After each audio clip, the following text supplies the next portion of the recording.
Be silent. Be still. Be silent. Zach. What? Shut up. Welcome to MsMojo, and today we're counting down our picks for the top 10 romantic teen movie endings. Is that right?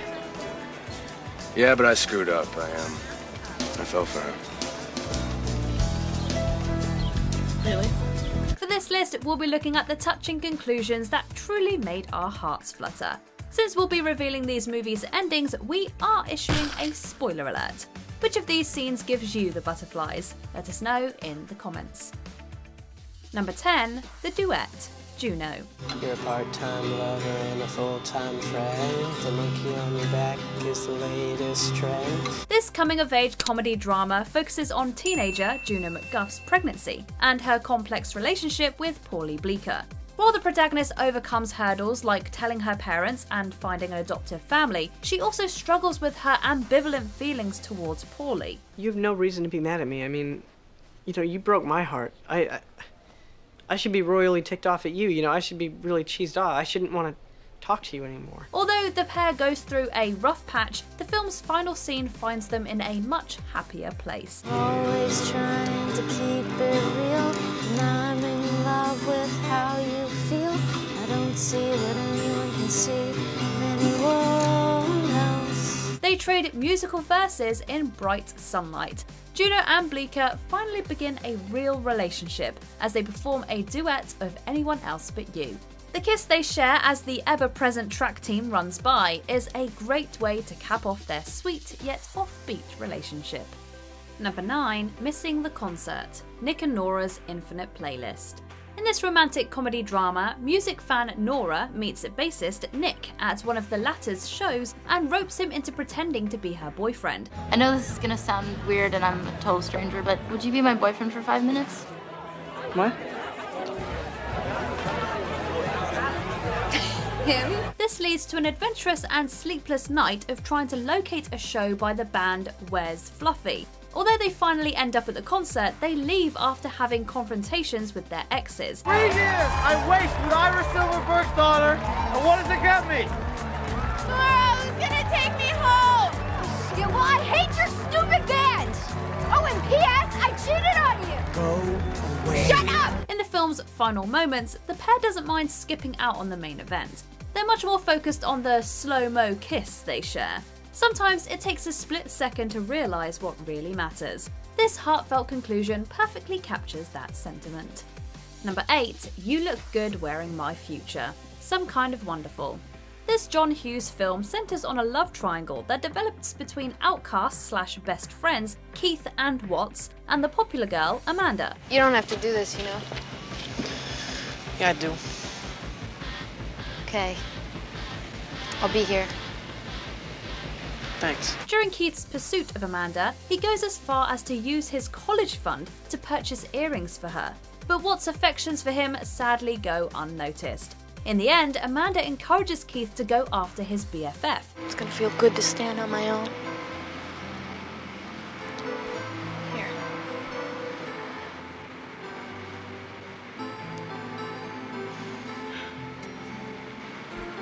In your heart, you wanted to give these to somebody else.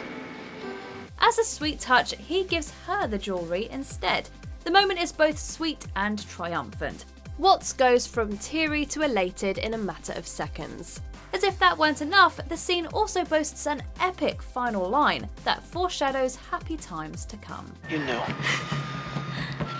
I had a feeling. Well, how do they look? You look good wearing my future. Number 7, Riding a Lawnmower, Can't Buy Me Love. Patrick Dempsey stars in this teen rom-com as a nerdy high schooler and grass-cutting aficionado who strikes an unusual deal with his neighbour. You pretend you like me, and we go out for just a few weeks, and that will make me popular. Just going out with me is not gonna make you popular. Well, I have $1,000. It says it will. Ronald Miller pays cheerleader Cindy Mancini to pose as his girlfriend. Along the way, he becomes an arrogant jerk. $1,000 to go out with him for a month. This guy. Oh, God. He bought me. And he bought all of you. It's only after he proves his worth with actions rather than with money that he and his former girlfriend reconcile. Oh man, it's stupid. I know, because that's where I wanted to be. On your side, with your crowd. But I messed up. See, I tried to buy my way in. In the now iconic final scene, Cindy jumps on the back of Ronald's lawnmower and they drive off together. Seeing the popular girl make a last-minute decision to give the outcast another chance was a truly satisfying payoff. Now you can have Saturday nights, but only if you ask me in advance. Okay, I'm asking you in advance. Will you go to the prom with me? I'm gonna do that stupid dance. And given their complicated romantic history, it's cute to hear the pair playfully negotiate the terms of their new relationship. Number 6, don't you forget about Todd, Easy A. After a lie about losing her virginity spreads like wildfire, 17-year-old Olive Pendergast devises a plot to take advantage of the rumours. So here it is, part 1. The shudder-inducing and cliched, however totally false account of how I lost my virginity to a guy at a community college. Unfortunately, her Scarlet Letter-inspired plan spins way out of control. Her old friend Todd proves to be a comforting presence during the ordeal. You think I'm cool? I do, and I think you're pretty. And smart. Did you form this opinion prior to my little transformation? Way prior. Wow. So it's fitting that the charmer is waiting outside her window at the film's conclusion. Todd prepares the ultimate homage to 80s teen films. He blasts a song over a pair of speakers before the pair rides off on a lawnmower with their fists in the air. How did you know I love this song? I guessed. I see you've been watching my live webcast. Still going on, you know. Screw them, they've had enough of you. Figuratively speaking. I borrowed my neighbor's mower. I came right over. After the hellish experience Olive has been through, it's a joyous occasion to see Todd sweep her off her feet. Number 5, A Happy Birthday, 16 Candles. John Hughes' directorial debut boasts one of the most picture-perfect endings of his legendary career. This coming-of-age comedy follows Molly Ringwald's Samantha Baker, whose birthday is sadly forgotten due to her older sister's upcoming nuptials. What would you like me to say, Sam? Come on now, honey, you're gonna miss the bus. Have a good day. I can't believe this. While she longs for the affections of the older Jake Ryan, a series of misunderstandings convinces her that he isn't interested. She looks at me like she's in love with me. Jake, she's a child. So? So what are you gonna do with her? She's obviously too young to party serious. Maybe I'm interested in more than a party. And yet, she finds him waiting for her after the wedding. Jake's thoughtful gesture of bringing a candle-topped cake makes up for all the earlier disappointments Sam experienced and then some. Thanks for coming over. Thanks for coming to get me. Happy birthday, Samantha. Good wish. And with mood lighting setting an intimate tone, the couple's ultra-slow kiss is easily one of the most swoon-worthy in teen movie history. Number 4, the greatest gift of all. 10 Things I Hate About You. Yeah, I thought you could use it, you know, when you start your band. Besides, I had some extra cash, you know. Some asshole paid me to take out this really great gown. This loose adaptation of Shakespeare's The Taming of the Shrew had Julia Stiles and Heath Ledger strike up an unconventional relationship. The rom-com follows rebel Patrick Verona, getting paid to woo his cranky classmate Kat Stratford. After they start falling for each other, Kat learns the truth and publicly recites a devastating poem about Patrick. I hate it when you're not around and the fact that you didn't call. But mostly I hate the way I don't hate you. Not even close. Not even a little bit. Not even at all. Fortunately, he gets her something truly sweet and unforgettable in return. Patrick gifts Kat a guitar so she can pursue her musical ambitions. While that would be a sweet gesture by itself, his kind words are the true peace offering. You can't just buy me a guitar every time you screw up, you know. Yeah, I know. But then, you know, there's always drums and bass and maybe even one day a tambourine. If that scene doesn't melt your heart, the film's final passionate smooch in the parking lot will. Number 3, Princeton Charming, A Cinderella Story. In this retelling of the classic tale, two students from different ends of the social hierarchy get a happily ever after. Samantha lives under the thumb of her wicked stepfamily while aspiring to attend Princeton. Now that you're old enough, there's something I've always wanted to tell you, and I think you're ready to hear it.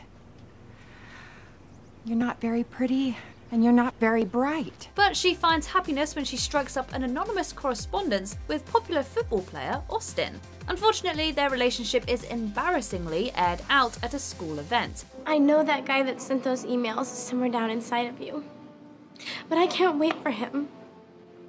Because waiting for you is like waiting for rain in this drought. Useless and disappointing. Despite this fact, Austin interrupts his game to plant an epic kiss on Sam in the rain. Austin, what are you doing? Something I should have done a long time ago.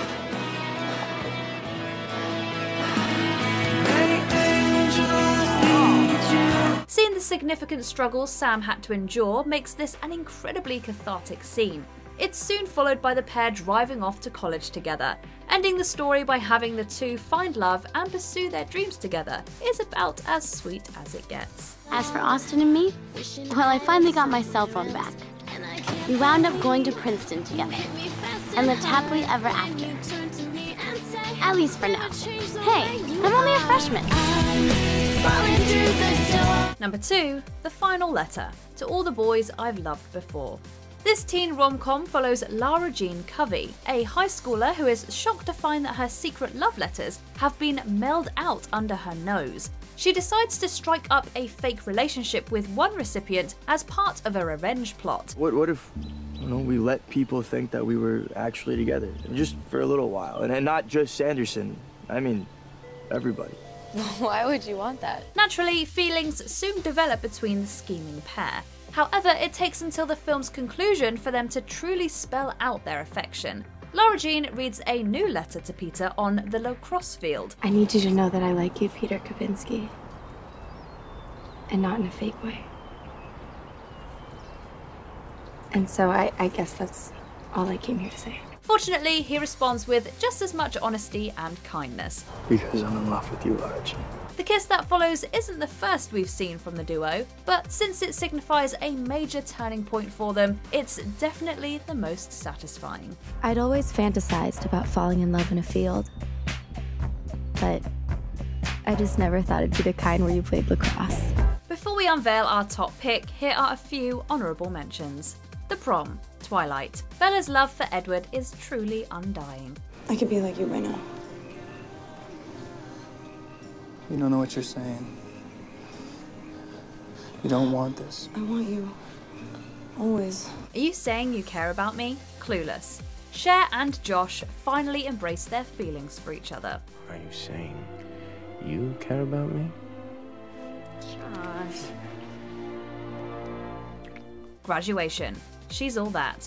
Zach honours his bet with a funny and sweet gesture. Zachary Seiler.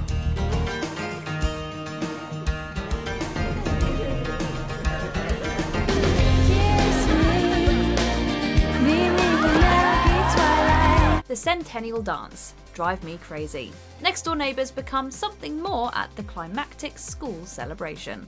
So, who are we making jealous? Everyone, Nicole. A very large present. What a girl wants. After reconciling with her father, Daphne is literally presented with her love interest. I just think when you're grovelling, it's important to bring a very large present. I don't understand. May I cut in? Before we continue, be sure to subscribe to our channel and ring the bell to get notified about our latest videos. You have the option to be notified for occasional videos or all of them. If you're on your phone, make sure you go into your settings and switch on notifications. Number 1. The Ferris Wheel. Love, Simon. This romantic comedy drama broke ground for being a mainstream movie centered on a gay romance between teens. After Simon forms an email relationship with a fellow student known as Blue, he struggles to figure out who he's really fallen for. On a totally different, non-cookie related note, is it weird that I have no idea what you look like, but can't stop thinking about kissing you. After the correspondence is aired on a local gossip site, Simon challenges his pen pal to meet him at the school fair. Although it seems like his love interest won't show, he gets a fantastic surprise. Blue is his acquaintance, Bram. It's kind of crazy, huh? I didn't think you'd come. Me neither. Until I was walking towards you, I didn't think I had it in me. As they reach the top of the Ferris wheel and their peers cheer them on, they share a truly climactic kiss. LGBTQ+ teens haven't always gotten a chance to make grand romantic gestures on screen, but this ending marked a big step in the right direction. Morning. Good morning. Everybody in? Yes. Yeah. All right, it's too beautiful a day, so I think I'm gonna actually take us on a little adventure. Do you agree with our picks? Check out this other recent clip from MsMojo. And be sure to subscribe and ring the bell to be notified about our latest videos.